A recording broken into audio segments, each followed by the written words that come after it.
नमस्कार मित्रांनो, सुस्वागतम मुरंबा या मालिकेच्या आजच्या भागामध्ये. आता मात्र गुरुजी मुहूर्त पाहत असतात, तेव्हा आता मुहूर्त बघून ते अण्णा, माई आणि साई यांना सांगतात की हे बघा, अहो काय सांगतात, म्हणजे या महिन्यात एकही मुहूर्त नाही आणि जो मुहूर्त आहे तर तो सुद्धा चांगला नाही.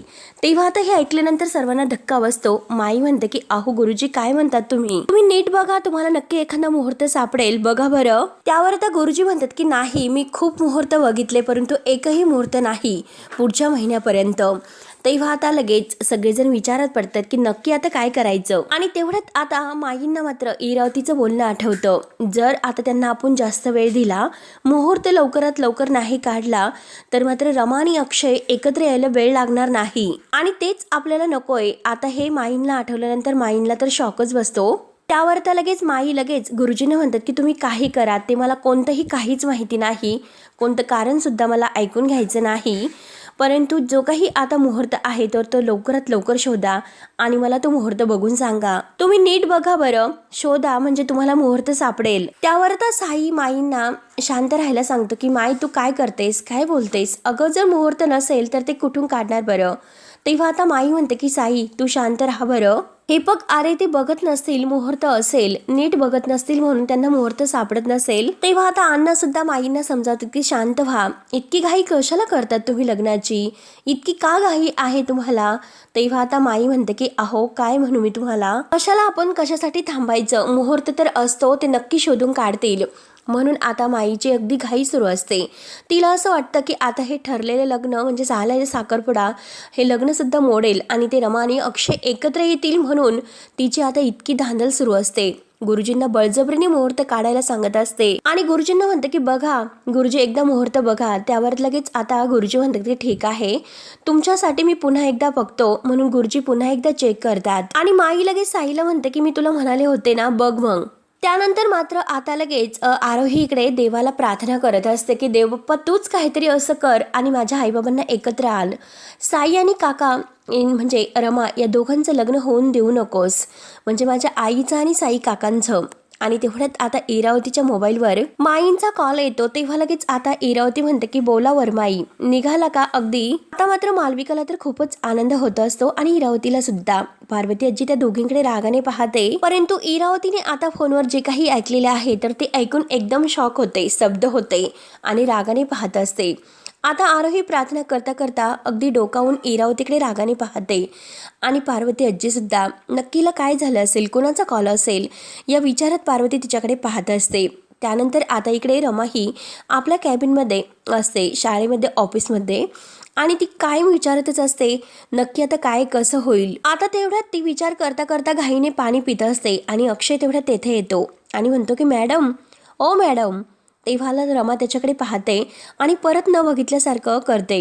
तेव्हा आता अक्षय तिला म्हणतो हे बघा मॅडम, खरं तर आमच्या घशाला कोरड पडली पाहिजे. तेव्हा आता रमा लगेच म्हणते की पडेल ना, मुहूर्त कधीचा आहे ते कळल्यानंतर लगेच तुमच्या घशाला कोरड पडेल. तेव्हा आता अक्षय अगदी वैतागून म्हणतो की मला अगदी खरं सांग, तू कधीच माझ्यावर प्रेम नाही केलंस का, नाही केलं, कधीच नाही का माझ्यावर प्रेम केलं तू, आणि आता सुद्धा तू माझ्यावर प्रेम करत नाही, हे खरं सांग बरं. त्यावर त्या रमा मुद्दाम स्पष्ट म्हणते की मी तुमच्यावर प्रेम नाही करत मी प्रेम. आता रमाच्या मनात तर खूप प्रेम असतं, परंतु अक्षयला नाराज होण्यासाठी आणि अक्षयच्या मनात रमाविषयी तिरस्कार होऊन तो दूर जाईल यासाठी मात्र ती हे सर्व नाटक करत असते. आता अक्षय आपल्या खिशातून एक फोटो काढतो, त्याच्या स्वतःचा तो फोटो असतो आणि तो रमासमोर ठेवतो आणि रमा मात्र त्याच्याकडे पाहत असते. तर आता अक्षय तिच्याकडे बघून हसतो. त्यावर आता लगेच तो तिला लायटर देतो आणि म्हणतो की चल, जर तुझं माझ्यावर प्रेम नसेल तर हा फोटो जाळून टाक, हा फोटो जाळ आणि मला कायमचं विसरून जा. असे अक्षय जेव्हा म्हणतो तेव्हा त्या रमासमोर एक टेन्शन उभं राहतं, पण तरी सुद्धा ती आपल्या मनाची तयारी करते आणि परत ती आता अक्षयला म्हणते की मी हे सर्व का करू, मला हा बालिशपणा नाही करायचा. मी तुम्हाला सांगितलं की मी तुम्हाला माझ्या मनातून कधीही काढून टाकलेला आहे, हे सर्व करण्याची गरज नाही त्यासाठी. त्यावर आता अक्षय म्हणतो की अहो मग फोटो जाळून टाका. तर रमा म्हणते की मी असं काही करणार नाही. त्यावर आता अक्षय म्हणतो की याचा अर्थ की तू माझ्यावर अजून प्रेम करते. तेव्हा आता रमा ही मनात म्हणते की मी हा फोटो नाही जाळू शकत, माझं तुमच्यावर खूप प्रेम आहे, मी मनापासून तुमच्यावर प्रेम करते, मी तुम्हाला विसरू सुद्धा शकत नाही, मी तुमच्याशिवाय राहू सुद्धा शकत नाही, पण तरी सुद्धा मी हे तुम्हाला सांगू सुद्धा शकत नाही. आणि मला माहिती आहे की तुम्हाला ही सर्व माहिती आहे, पण तरी सुद्धा तुम्ही असं का वागतात, मला सुद्धा तसंच वागावं लागेल, मला शेवटी हा फोटो तुमच्या समोर जाळावाच लागेल. तेव्हा मात्र आता रमा लगेच अक्षय समोर तो फोटो जाळायला घेते, लायटर ऑन करते आणि आता तो जो काही जाळ आहे तर फोटो समोर धरते, परंतु तिचं मन काही फोटो जाळायला तयार होत नसते. अक्षयला तसतसा खूपच त्रास होतो, कारण त्याला असं वाटतं रमाने चक्क फोटो जाळायला घेतला आणि जाळते की काय याची भीती आता त्याला वाटत असते. आणि आता अक्षय तिच्याकडे पाहत असतो आणि त्या फोटोकडे सुद्धा, आणि रमा मात्र तो फोटो जाळायचा प्रयत्न करत असते.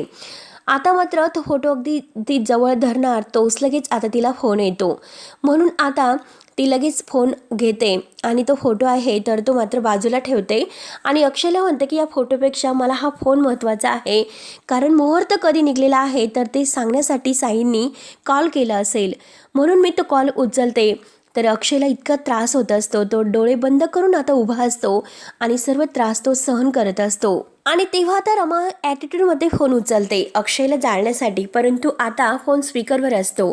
तेव्हा आता साई तिकडून म्हणतो की रमा एक वाईट बातमी आहे, कारण आत्ताच गुरुजी येऊन गेलेत आणि गुरुजींनी असं सांगितलं की पुढच्या 2 महिन्यापर्यंत कोणताही मुहूर्त नाही.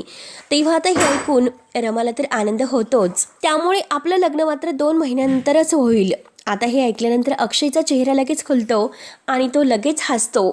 तेव्हा मात्र आता रमाला सुद्धा इतका आनंद झालेला असतो, परंतु ती लगेच आपला चेहरा वळवते आणि तिला आनंद तिच्या मनात तो अगदी दाटून आलेला असतो. आणि अक्षयला तर इतका आनंद झालेला असतो, तो अगदी म्हणजे हसतच असतो, इतका आनंद त्याला होतो आणि तिच्याकडे पाहत असतो. परंतु ती मात्र अक्षयकडे पाठमोरी उभी असते आणि तिला सुद्धा इतका आनंद झालेला असतो, तो तिच्या चेहऱ्यावर पूर्णपणे दिसून येतो आणि ती अगदी मनातून सुद्धा खूप खुश होते की थँक्यू, खरंच देवा, हा फोटो मला जाळावा नाही लागला. त्यानंतर आता इकडे इरावती सुद्धा तो फोन ऐकल्यानंतर शॉक होते. पार्वती आजी तिला विचारते की काय ग इरावती, काय झाले ग, मुहूर्त उशिराचा निघाला का? आता इरावती फक्त असं म्हणते. आरोहीला सुद्धा हे ऐकून खूप आनंद होतो. त्यावर तर पार्वती आजी इतकी खुश होते आणि धावतच आरोही जवळ येते आणि म्हणते की आरोही बाळा, अगं बघ, बाप्पानी तुझी प्रार्थना ऐकलीस ग, अगं आईचं लग्न पुढे ढकललं. आता हे ऐकल्यानंतर आरोही इतकी खुश होते आणि म्हणते की आजी काय म्हणतेस, आणि बाप्पाला थँक्यू म्हणते. थँक्यू बाप्पा. आणि आजी, अगं बाप्पाने माझी प्रार्थना नक्की ऐकली आणि आता आजी तू अजिबात काळजी करू नकोस, आता हे आईचं आणि साई काकांचं लग्न आहे तर ते पुढे ढकलले आणि ते लग्न मोडणार, कॅन्सल होणार, म्हणून आता पार्वती आजी आणि आरोही आनंदाने उड्या मारतात. आई आणि बाबा एकत्र येणार म्हणून आता दोघी घट्ट असे मिठी मारतात, इतक्या खुश होतात. परंतु आता इरावती आणि मालविका यांचे हे अगदी चेहरे बघण्यासारखे होतात, ते अगदी शॉक झालेले असतात. तेव्हा मात्र आता रमा सुद्धा तिकडे चेहरा करून अगदी हसत असते. अक्षय हे पाहतो आणि लगेच मोबाईल घेऊन समोरून येतो आणि रमाचा छान एक सेल्फी काढून घेतो, रमाच्या हसऱ्या चेहऱ्यांचा. तेव्हा आता अक्षय आता सेल्फी काढल्यानंतर तर रमा त्याला विचारते की तुम्ही हे सर्व काय केलं. अक्षय विचारतो की काय केलं. त्या दोघांचा एकत्र फोटो काढलेला असतो आणि म्हणतो की छान असे हसऱ्या रमाचा मी फोटो काढला, बाकी काय केलं मी. अगं या फोटोमध्ये तू हसते, तुला आनंद झालेला आहे आणि त्याचाच फोटो मी तुला काढून दाखविला. तेव्हा आता रमा म्हणते की काही बोलू नका, मला आनंद नाही झालेला. तेव्हा आता अक्षय म्हणतो की हो का, तुला आनंद नाही झाला. अगं लग्नाचा मुहूर्त 2 महिन्यांनी पुढे गेलेला आहे. अगं लग्न हे पोस्टपोन झालं, त्यामुळे तुला इतकं छान वाटतं, तुला मनातून आनंद झालेला आहे. त्यावर तर रमा म्हणते की नाही, मुद्दाम आता अक्षय समोर ती नाटक करत म्हणत असते की नाही, मला आनंद नाही झालेला, मला छान नाही वाटत आणि मला असं काही नाही वाटत. तेव्हा आता अक्षय म्हणतो की हे मला नाही वाटत, हे तुला वाटतंय आणि हे बघ तुम्हाला कितीही फसू शकते, परंतु स्वतःला मात्र कधीही फसू शकत नाही. विचार ना, तू तुझ्या स्वतःच्या मनाला विचार, नाहीतर तुझ्या अंतर मनाला विचार. हे पोस्टपोन झाले, विचार स्वतःच्या मनाला आणि तुला सुद्धा त्याचा आनंद झालेला आहे. आत तुला कुठेतरी अगदी वेगळंच बरं वाटतं, आनंद झालेला आहे. तर कारण कसं आहे की तुझ्यासाठी मी आणि माझ्यासाठी तू आहेस, आपणच एकमेकांसाठी आहोत. साईचं मात्र तुझ्याविषयी काही मन नाही आणि कधीच नसणार आहे, मला पूर्ण खात्री आहे. तेव्हा आता अक्षय अगदी आनंदाने हे सर्व म्हणत असतो आणि रमा मात्र अगदी त्याच्याकडे बघून डोळे भरून आता तिचे येतात आणि मुद्दाम आता रागाने म्हणते की निघा इथून निघा, मला तुमचं काही ऐकून घ्यायचं नाही. तेव्हा आता अक्षय म्हणतो की ठीक आहे मी निघतो आता, परंतु मला एक गोष्ट सांग, तू मला मात्र माझ्या म्हणजे तुझ्या आठवणीतून, तुझ्या मनातून आणि तुझ्या प्रेमातून कधीही नाही काढू शकत. कितीही तू प्रयत्न कर मला दूर लोटण्याचा, परंतु मनातून आणि प्रेमातून कधीही तू नाही काढू शकत. आणि तो फोटो मात्र तो पुन्हा आता रमाला दाखवितो. तेव्हा आता रमा डोळे भरत अक्षयकडे पाहत असते. तिचे डोळे भरून येतात, मनातून प्रेम दाटून येतं आणि अक्षय तर खूपच खुश असतो त्या फोटोकडे बघत. आता रमा आपल्या मनात म्हणते, आता काही झालं तरी मी तुम्हाला कधी माझ्या मनातून तर काढू शकत नाही, कारण ते माझ्यासाठी खूप असं अवघड आहे. आता अक्षय हसतच तो फोटो पाहत निघून जातो. तेव्हा आता रमाला खूप वाईट वाटतं. रमा म्हणते की खरंच माझं तुमच्यावर प्रेम आहे, परंतु हे सर्व मी का करते, कशासाठी करते हे तुम्हाला कसं सांगू. आणि किती काही झाले तरी आता माईंना दिलेलं वचन आणि अण्णांसाठी ह्या सगळ्यातून मला बाहेर पडावंच लागेल. आणि मला माहिती आहे की मी तुम्हाला हर्ट करते, परंतु मला ते करावं लागतं. मला आता पुढे जावंच लागेल. आणि का असं होत असेल, मला निर्णय घेण्यासाठी काय होत असेल आणि का अडथळा येतो, नक्की मला काय होत असेल माझ्यासोबत, मला तेच कळत नाही. म्हणून रमा आता खूप डिस्टर्ब होते. अक्षय याचं कारण असेल का नाही, नक्की काय झालं असेल, काय होत असेल, म्हणून आता रमा खूप टेन्शनमध्ये येते आणि विचार करत असते. आता ती स्वतःला खूप प्रश्न विचारण्याचा प्रयत्न करते, पण तिलाच त्याचं उत्तर काही उलगडत नसतं. त्यानंतर आता इकडे माई तर आता मुहूर्त खूप 2 महिन्याने निघला म्हणून अगदी दरवाजा बंद करून टेन्शनमध्ये उभी असते. आता साई दरवाजा वाजवतो की माई, अगं माई दरवाजा उघड, अगं माई काय झालं तुला, का तू इतकी रुसली, अगं मुहूर्त उशिरा निघला म्हणून काय होतं, अगं मी तुला जे काही सांगतो ते एकदा ऐकून तर घे. म्हणून तो दरवाजा वाजवत असतो की माई माई, तिला आवाज देतो. माई एक शब्द सुद्धा ऐकायला तयार नसते, अगदी शांत उभी असते, ते पण टेन्शन मध्ये. आणि हे बघ माई, मला कळते अगं लग्नाची तुला किती घाई झालेली आहे, तर तितकी घाई मला सुद्धा झालेली आहे, परंतु आता मुहूर्तच निघलेला नाही तर आपण तरी काय करणार. म्हणूनच एक दिवसही लग्नाला पुढे गेलेला तुला सहन होत नाही माई, मला सगळं काही समजतं. पण माई अगं गुरुजींनी सुद्धा सांगितलं तर मुहूर्त नाही, मग आपल्याला जबरदस्ती करण्यात कोणता अर्थ आहे बरं, आपल्याकडे कोणताही पर्याय नाही, तू सांग आपण काय करणार होतो. अगं माय काहीतरी बोल, माय दार उघड. म्हणून आता माई काही दरवाजा उघडायला तयारच नसते. साई पूर्णपणे आता दरवाजा वाजवत असतो आणि वैतागून गेलेला असतो. तो माईला समजवण्याचा प्रयत्न करतो की माई फक्त 2 महिने आहे आणि 2 महिने मात्र अगदी बघता बघता निघून जातात. अगं माय दरवाजा उघड. म्हणून आता तो आणखीनच दरवाजा वाजवत असतो आणि आवाज देत असतो. आणि तेवढ्यात तेथे अण्णा येतात. अण्णा आता साईला म्हणतात की साई. तेव्हा आता अण्णांना लगेच साई म्हणतो की हे बघा अण्णा, बघा ना हे काय चालू आहे, दरवाजा सुद्धा उघडत नाही, नक्की माई असं का वागते. तेव्हा आता अण्णा हे साईला समजावतात. साई हे बघ मी बोलतो त्यांच्याशी, तू नको टेन्शन घेऊ. साई म्हणतो की काय हे, आणि आता अण्णा पुन्हा म्हणतात की हे बघ साई तू जा बरं, मी बोलतो त्यांच्याशी. तेव्हा मात्र आता साई बाजूला निघून गेल्यानंतर अण्णा हे दरवाजा वाजवतात आणि म्हणतात की मला तुमच्याशी थोडंसं बोलायचं आहे. आणि हे बघा मला तुमचं दुःख काळजी सगळं काही कळतं, काही गोष्टी मात्र भविष्याचा विचार करून त्या जपायच्या असतात. आणि मला सुद्धा हेच वाटतं की रमा आणि साई या दोघांचं लग्न अगदी पुढच्या क्षणात व्हावं. फक्त रमाचा एक बाप म्हणून नाही तर तुमचा मोठा एक भाऊ म्हणून मी तुम्हाला विनंती करतो, दरवाजा उघडा आणि बाहेर या. ऐकताना उघडताना दरवाजा, तेव्हा आता माई अण्णांचं बोलणं ऐकते आणि माई आता चक्क दरवाजा उघडते आणि बाहेर येऊन उभी राहते. तेव्हा अण्णा म्हणतात की हे बघा मला पूर्ण कल्पना आहे की तुम्ही खूप अपसेट आहात, ज्योतिष आणि भविष्याच्या पलीकडे आपण नाही जाऊ शकत. तेव्हा आता वैतागून माई आता म्हणते की हातावर हात देऊन फक्त बसून राहायचं का. अक्षय आणि रमाला जर आपण एकत्र ठेवलं तर काय अनर्थ घडू शकतो हे आपल्याला कळतंय. तो अक्षय मात्र रमाला त्याच्याकडे खेचून घेईल. मग आता काय फायदा असेल लग्नाचा, कितीही 2 महिन्यानंतर मुहूर्त काढला तरी सुद्धा एकदा की रमा त्या अक्षयकडे गेली तर अवघड होईल. आणि हे बघा तुम्ही मला बहीण मानता तर मग मी तुमच्यासमोर हात जोडते, माझं जे काही म्हणते मी ते ऐकून घ्या. लग्नासाठी तुम्ही आता घाई करा नाहीतर अगदी अनर्थ होईल. ते रमाने अक्षय केव्हा एकत्र येतील सांगता येत नाही. माझा पोट्टा आहे तर ते एकदम भोळा आहे, इतकं भोळा आहे की त्या दोघांना तो स्वतः एकत्र आणेल. आणि तुम्हाला सुद्धा आणि मला सुद्धा ते दोघं एकत्र आलेले नको आहे. हे मी जे काही बोलते ते बरोबर आहे ना.